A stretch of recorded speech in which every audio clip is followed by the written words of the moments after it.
to pursue every legal and constitutional option available to stop the theft of the presidential election.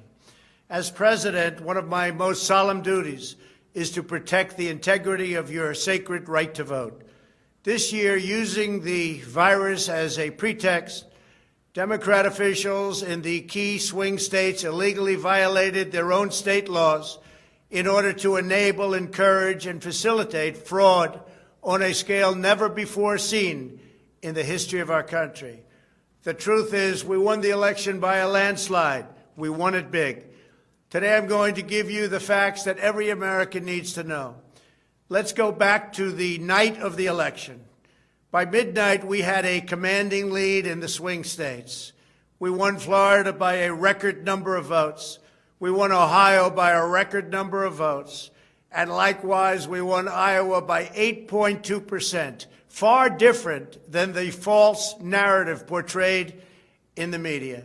We were up by 293,000 votes in Michigan, 112,000 votes in Wisconsin, 356,000 votes in Georgia, and nearly 700,000 votes in Pennsylvania, all swing states. These numbers were absolutely impossible for Joe Biden to overcome, and the Democrats knew it, and everybody forecasting knew it and understood it well. Our nation's greatest political professionals were calling to congratulate me on our victory. Then suddenly everything started to disappear. Everything started to change. The vote counting abruptly stopped in multiple states. In the middle of the night, a series of massive and statistically inconceivable vote dumps overturned the results in state after state. At 6:31 a.m., very early in the morning, Michigan suddenly reported 147,224 votes, 94% for Biden, 6% for Trump. At 4:42 a.m., Wisconsin reported 143,279 votes, almost all of them for Biden. A similar massive drop of ballots happened in Georgia at 1:34 a.m. Again, almost all of these votes for Biden. These gigantic and ridiculously one-sided spikes were miraculously just enough to push Joe Biden into the lead in all of the key swing states. These glaring anomalies are just the tip of the iceberg. We won 18 of 19 bellwether counties, a record, that have correctly predicted the winner of every presidential election for the last 40 years. We also won Ohio, Florida, and Iowa by historic margins, meaning Biden would be the first candidate since 1960 and only the second candidate in American history to win the White House while losing all three of those major states. And it wasn't even close. With Joe Biden at the top of the ticket, the Democrats lost 25 out of 26 toss-up House seats. That's a record. Democrats were projected to gain 15 seats, and instead, because of my success and coattails, as they call them, they lost 14 seats. So think of that. They were going to win big, and they ended up losing big. My campaign received more votes than any president in history. Almost 75 million people voted for me. We earned approximately 12 million more votes than we got in 2016, the largest vote increase for an incumbent president ever recorded. I also received the largest share of non-white voters of any Republican in over 60 years. In fact, we did better with African American and Hispanic voters everywhere in the country, except for a small handful of corrupt Democrat-run cities in key swing states, places notorious for fraud, such as Milwaukee, Detroit, Atlanta, and Philadelphia, all run by Democrat machine politicians. No president has ever lost re-election while making such extraordinary gains across the board. There's never been anything like it. Yet despite all of this evidence of a thundering Trump victory and all of those projections all through the night, they want us to believe that Joe Biden, who seldom left his basement to campaign, somehow received 11.7 million more votes than Barack Obama, and he beat Barack Obama all over the country. It is historically, mathematically, politically, and logically impossible. It did not happen. He did not win. We won by a landslide. Over the past 7 weeks, we have put forth abundant evidence proving how the Democrats perpetrated this monstrous fraud on the American people and indeed the world. First, we have shown that officials in virtually every key swing state brazenly violated their own state laws in order to change election procedures, eliminate safeguards, promote fraud, and illegally benefit Joe Biden. And legislatures, which have to make the changes, were seldom, if ever, used. For example, Pennsylvania's radical Democrat Secretary of State suspended all signature verification requirements, breaking Pennsylvania law, not to mention the big and very illegal ballot drops.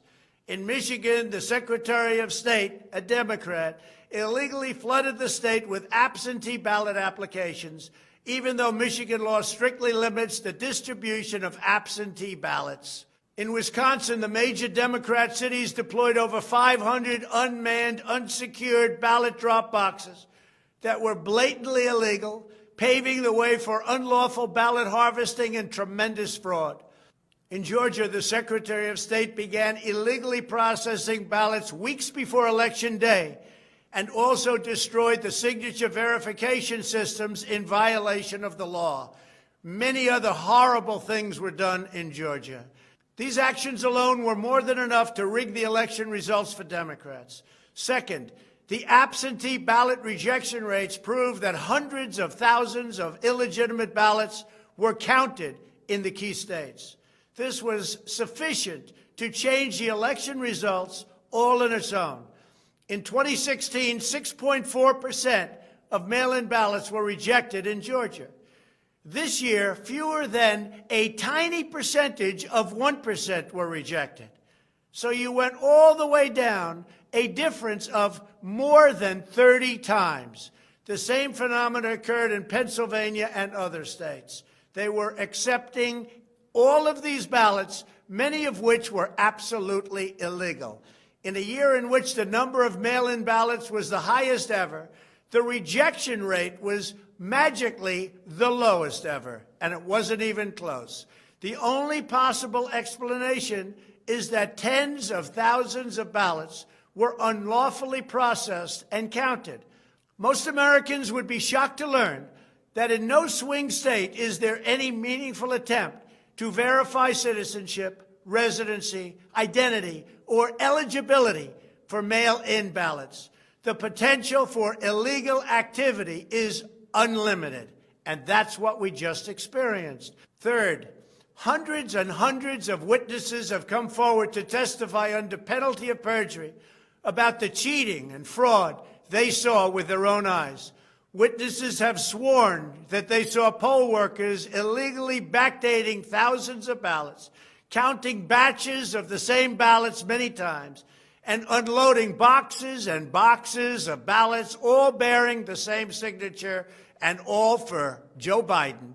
Other witnesses have testified to seeing thousands of so-called pristine ballots with no creases or folds, all voting for Biden. When you have no fold, it means it wasn't mailed. It means it was a fraud. Republican poll watchers were denied critical access as hundreds of thousands of votes were counted in Democrat-run cities in the essential states. There is even security camera footage from Georgia that shows officials telling poll watchers to leave the room before pulling suitcases of ballots out from under the tables and continuing to count for hours. The reason they were forced to leave the room is they said there was a major water main break. The water main break never happened. There was no water main break. In many cases, Republican poll watchers were physically removed from rooms. In addition, there is the deeply troubling matter of Dominion voting systems. In just one Michigan county alone, 6,000 votes were switched from Trump to Biden, and the same system was used throughout a majority of the United States. No satisfactory explanation has been offered for why Dominion systems are able to switch votes with a mere push of a button. In Arizona, the state Senate has recently issued a subpoena for a forensic audit of the voting machines, and similar investigations must be conducted in every state using Dominion systems immediately. In Texas, they don't allow Dominion systems to be used. As I have just laid out, we have unveiled overwhelming evidence of election fraud. None of this should ever have been allowed to happen in the United States of America. It is a travesty of democracy. It's a shame upon our republic. In 2016, we caught them by surprise. From that moment, they had 4 years to work on the scheme to rig the 2020 election. The rigging of the 2020 election was only the final step in the Democrats and the media's years-long effort to overthrow the will of the American people and destroy our movement by any means possible, any means necessary. For months and indeed years before the election, the media, the big tech giants, and the Democrat Party were openly colluding to deceive the American public. Earlier this year, it was proven beyond any doubt that Joe Biden's family received millions of dollars from the Chinese Communist Party. Yet the media and tech companies worked together to completely censor this information. Our country no longer has a free press. It is a press of suppression. It is a press where the truth will never come out. It is the greatest and most shocking scandal involving a presidential candidate in modern history. But surveys show that half of those who voted for Joe Biden have never even heard of the story. This is not the first and only time that the media and the Biden campaign flagrantly lied to the American people. They repeatedly insisted that we would not produce a vaccine for the China virus before the middle of next year. And yet before the end of this year, we have already authorized 2 vaccines with tens of millions of doses in distribution and hundreds of millions more on their way. This is being talked of as a great medical miracle. In this sense alone, the media and the Democrat Party lied to the American people to try to steal the election. Also, polls. In order to deter voter turnout, the media had me down in certain polls by 15, 16, and 17% in states that I won or came very close to winning. If this egregious fraud is not fully investigated and addressed, the 2020 election will forever be regarded as illegitimate and the most corrupt election in the history of our country. Americans must be able to have complete faith and confidence in our elections. The fate of our democracy depends upon it. Now is the time for the American people to raise their voices and demand that this injustice be immediately corrected. Our elections must be fair, they must be honest, and they must be transparent, and they must be 100% free of fraud. We won this election by a magnificent landslide, and the people of the United States know it. All over, they're demonstrating. They're angry. They're fearful. We cannot allow a completely fraudulent election to stand. Thank you, God bless you, and God bless America.